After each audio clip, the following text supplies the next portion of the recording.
In this video, I'm going to be ranking all of the story DLCs from worst to best. So this is community voted, so of course I had a community post on YouTube, and this is voted by you guys. Hope you guys do enjoy this video.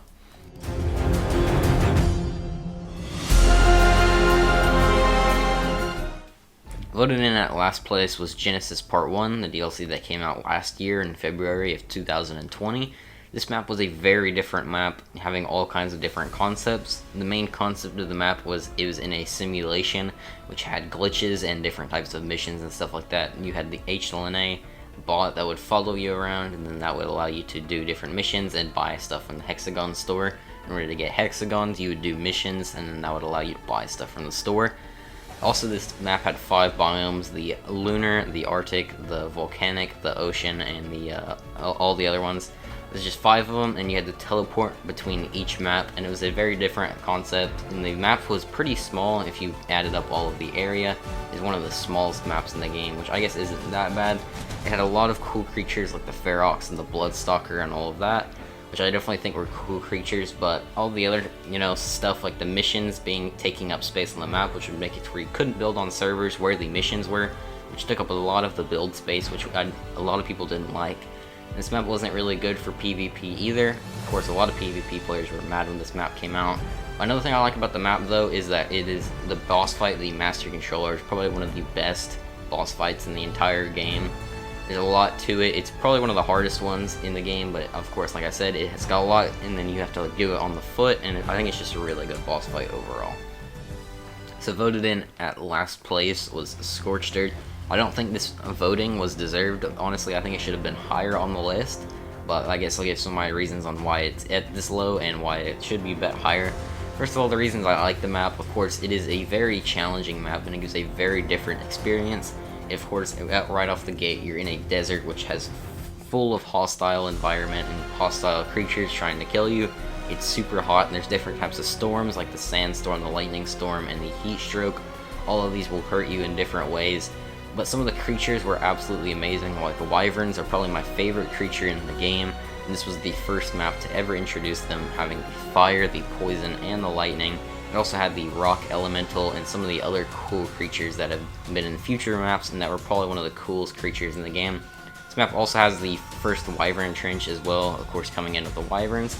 Had some cool ruins on the outside, and I believe it's definitely challenging, and I believe the reason people didn't like it that much is because you couldn't really build without, another thing is you can't build without using Adobe. If you don't use Adobe, because of course if you use something like metal or tech, you will die because it's so hot in there, because the metal kind of just heats up and then heats up the inside of the buildings, so you can't really build, and I believe that's why a lot of people don't like it, as well as it just not being, you can't really build a full base on here like you can on other maps like Ragnarok and stuff like that. I also think that the Manticore was not a very good fight. It was kind of just one of the more boring, boss fights of all of them. That's the only boss it has. So voted in at third place is going to be Extinction. Extinction is probably one of the coolest maps in the game in my opinion. It had a lot of stuff to offer. So of course the kind of thing, it was the original, it's supposed to be the last map, but ended up not being there. It ended up being 2 DLCs after, of course, as most of you guys know. But this was supposed to be the original map and had the original ending. Of course, there's the main bunch of creatures, and then there was the Titans, which is a cool, introduction. There was 3 Titans: the Desert Titan, the Ice Titan, and the Forest Titan, and then the King Titan, which was meant to be the final boss. This map is also based on Earth, which is the only map that is based on Earth, and it's kind of trying to save Earth, basically. And at the end is what you end up doing, clearing the corruption off of the Earth. Anyway, going into the features, Extinction is known for having the most probably influential, game-changing features of all in this map. Of course, there was the cryopods, which is probably the biggest game changer ever added in the history of Ark. It allowed you to pick up dinosaurs whenever you wanted, shrink them into a little thing, and then you could put them down wherever you want. Of course, that was a huge game changer. This stuff also had a bunch of resources from other maps, but you couldn't learn all of the engrams. Had some cool creatures like the Managarmer and the Volanosaur, and then the gas bags. I guess that's not a very cool creature. You could use gotchas, which would basically give you infinite resources if you know how to use them right, and then the Snow Owl, which is probably one of the most useful flyers in the game.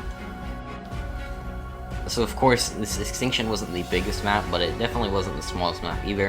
It had the city, which was pretty cool, the huge city in the center map where you basically spawn in. It had all the tech creatures and stuff like that would allow you, and then the final boss fight, the King Titan, as I talked about earlier, of course, is the biggest creature in the entire game. Is the final boss, or the final boss of Extinction. It was originally meant to be the final boss of the game, but of course that didn't end up happening.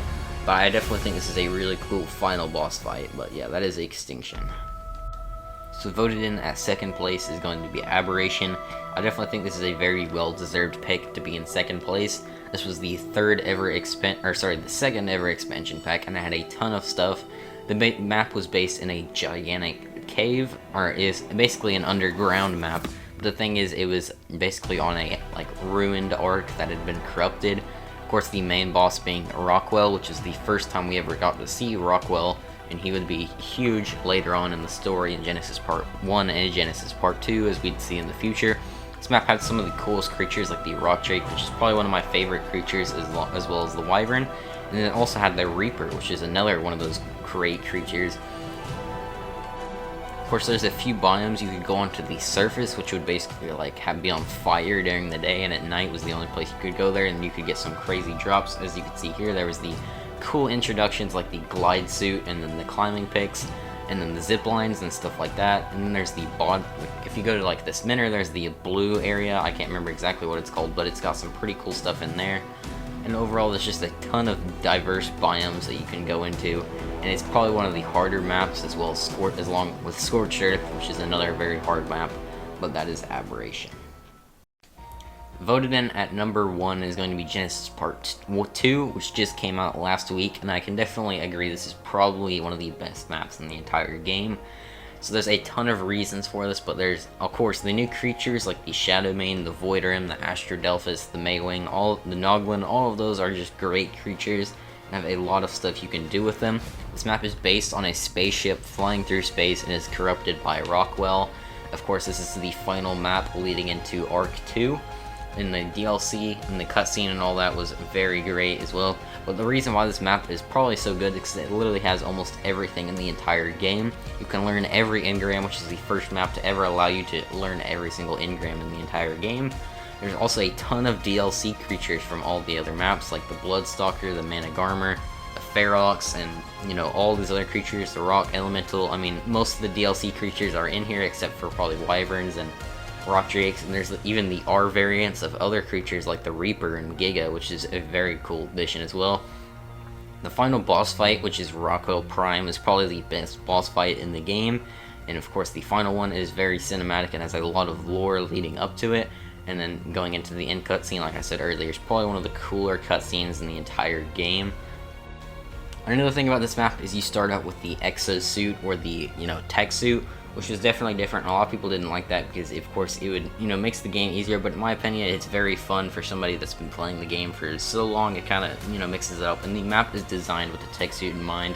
So, it's got a bunch of areas that you normally wouldn't be able to get to, that you have to use the tech suit in order to get to. This map also has a ton of quality of life changes.